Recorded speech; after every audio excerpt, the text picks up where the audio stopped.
नमस्कार, एक बार फिर आप सभी का द वायर बुलेटिन में स्वागत है।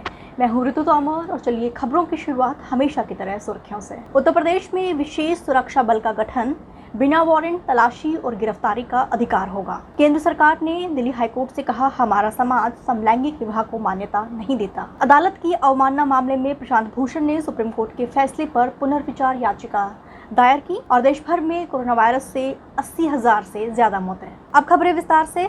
उत्तर प्रदेश में विशेष सुरक्षा बल के गठन को लेकर अधिसूचना यानी नोटिफिकेशन जारी कर दिया है। यानी ये विशेष जो बल है वो एक तरीके का प्रिविलेज सुरक्षा बल होगा, जिसका नाम है उत्तर प्रदेश विशेष सुरक्षा बल यानी UPSSF, जिसके तहत इनको कुछ विशेष अधिकार दिए जाएंगे, कुछ असीमित अधिकार इन जवानों को दिए जाएंगे, जिसमें से एक ये जो अहम अधिकार होगा वो ये होगा कि वो किसी भी वारंट के किसी भी व्यक्ति की तलाशी ले सकते हैं या किसी को भी गिरफ्तार कर सकते हैं। आपको बता दें कि UPSSC में 9,919 जवान होंगे, जिनकी 5 बटालियन होंगी। इसका जो हेडक्वार्टर है वो लखनऊ में होगा और DGP के अधीन ADG स्तर के जो अधिकारी हैं वो इसके प्रमुख होंगे। शुरुआत में इन जवानों की जो तैनाती है, यानी जो UPSSF के अधीन जो जवान होंगे, इनकी तैनातियां शुरुआत में मेट्रो, सरकारी इमारतों, अदालतों, हवाई अड्डों, इसके साथ ही धार्मिक स्थलों पर इसकी तैनाती की जाएगी। आपको बता दें कि इस बटालियन के गठन पर लगभग 1,747 करोड़ रुपए खर्च होने का अनुमान है और इसे सूबे के मुख्यमंत्री योगी आदित्यनाथ का ड्रीम प्रोजेक्ट बताया जा रहा है। अब अगली खबर। केंद्र सरकार ने दिल्ली हाईकोर्ट में समलैंगिक विवाह का विरोध करते हुए कहा है कि हमारा समाज, हमारे नैतिक मूल्य और हमारी न्याय प्रणाली समलैंगिक विवाह को मंजूरी नहीं देते।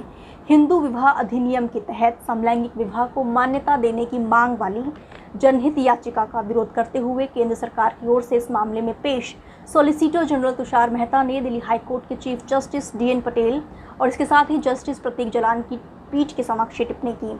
उन्होंने कहा कि हमारा समाज, हमारी न्याय प्रणाली और हमारे नैतिक मूल्य समलैंगिक विवाह को मंजूरी नहीं देते हैं। मेहता ने कहा कि हिंदू मैरिज एक्ट के तहत विवाह के लिए एक महिला और एक पुरुष का होना जरूरी है। उन्होंने कहा कि समलैंगिक विवाह में हम ये कैसे निर्धारित करेंगे कि पत्नी कौन है और पति कौन है। दरअसल LGBT समुदाय से जुड़े 4 सदस्यों ने 8 सितंबर को दिल्ली हाईकोर्ट में एक जनहित याचिका दायर की थी।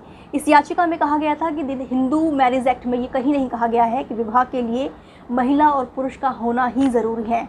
उन्होंने कहा कि 2018 से ही भारत में समलैंगिकता अपराध नहीं है, फिर भी समलैंगिक विवाह जो है वो अपराध क्यों है।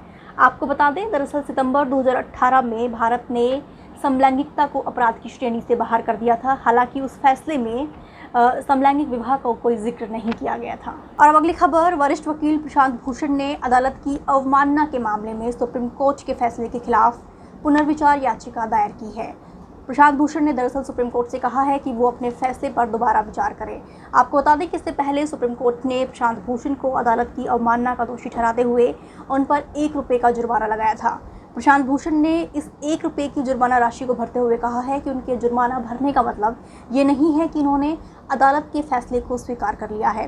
दरअसल प्रशांत भूषण ने पुनर्विचार याचिका दायर करते हुए ये कहा है कि उन्होंने ये बयान और उनके जो विचार हैं वो दरअसल सद्भावना में और तथ्यों के आधार पर दिए गए हैं। भूषण ने कहा कि मौजूदा समय में ऐसे जो बयान हैं वो कई न्यायाधीशों ने दिए हैं, जिसमें न्यायाधीश मदन बी लोकुर, इसके साथ ही न्यायाधीश कुरियन जोसेफ और न्यायाधीश अजीत प्रकाश शाह शामिल है। प्रशांत भूषण ने अदालत से ये पूछा है कि क्या इन सभी को अदालत की अवमानना का दोषी ठहराया जाएगा। आपको बता दें कि दरअसल सुप्रीम कोर्ट ने प्रशांत भूषण को उनके 2 ट्वीट्स के चलते उन्हें अदालत की अवमानना का दोषी ठहराया था। और अब बुलेटिन की आखिरी खबर। देश में लगातार 5वें दिन कोरोना वायरस के जो मामले हैं वो 90,000 से ज़्यादा दर्ज हुए हैं, जिसके बाद देश में कुल मामलों की जो संख्या है वो बढ़कर 48,78,000 से ज़्यादा हो गई है। इसी के साथ ही देश भर में कोरोना वायरस से दम तोड़ चुके लोगों की संख्या 80,000 से ज़्यादा हो गई है। वहीं पर देश भर में जो लोग कोरोना वायरस से रिकवर कर चुके हैं उनकी संख्या 38 लाख से ज़्यादा बताई जा रही है। अब अगर हम रुख करें दुनिया भर का, तो दुनिया भर में कोरोना वायरस के जो मामले हैं वो 2.92 करोड़ से ज़्यादा बताए जा रहे हैं। वहीं पर ठीक इसी तरीके से दुनिया भर में कोरोना वायरस से अब तक 9 लाख से ज़्यादा लोगों की मौत हो चुकी है। बात करें अमेरिका की, तो अमेरिका में कोरोना वायरस से 67 लाख से ज़्यादा मामले अब तक दर्ज हुए हैं, जबकि वहाँ पर जो मृतकों की संख्या है वो लगभग 2 लाख का आंकड़ा छूने वाली है। वहीं पर अगर हम बात करें ब्राज़ील की, तो ब्राज़ील में कोरोना वायरस के 43 लाख से ज़्यादा मामले अब तक दर्ज हुए हैं, जबकि वहाँ पर जो मृतकों की संख्या है वो 1,31,000 से ज़्यादा बताई जा रही है। बात करें रूस की, तो रूस में कोरोना वायरस के 10 लाख से ज़्यादा मामले अब तक दर्ज हुए हैं, जबकि रूस में कोरोना वायरस से जो मरने वालों की संख्या है वो 18,000 से ज़्यादा बताई जा रही है। अब अगर हम बात करें पेरू की, तो पेरू में कोरोना वायरस के 7 लाख से ज़्यादा मामले हैं, जबकि वहाँ पर जो मृतकों की संख्या है वो 30,000 से ज़्यादा बताई जा रही है। ठीक इसी तरीके से साउथ अफ्रीका की बात करें तो वहाँ पर 6 लाख से ज़्यादा मामले दर्ज हुए हैं, जबकि वहाँ पर जो मृतकों की संख्या है वो 15,000 से ज़्यादा बताई जा रही है। इसके बाद स्पेन की बात करें तो स्पेन में 5 लाख से ज़्यादा कोरोना वायरस के मामले अब तक दर्ज हुए हैं, जबकि वहाँ पर जो मृतकों की संख्या है वो 29,000 से ज़्यादा बताई जा रही है। आज बुलेटिन में सिर्फ इतना ही। देश दुनिया की तमाम खबरों के लिए आप द वायर की हिंदी, अंग्रेजी, उर्दू और मराठी वेबसाइट से जुड़े रहें। तब तक के लिए शुक्रिया, नमस्कार। द वायर के और वीडियोस देखने के लिए सब्सक्राइब करें और बेल आइकन पर क्लिक करें। स्वतंत्र पत्रकारिता की आर्थिक मदद करने के लिए डिस्क्रिप्शन में दिए गए लिंक पर जाएं और अपनी राशि चुनें।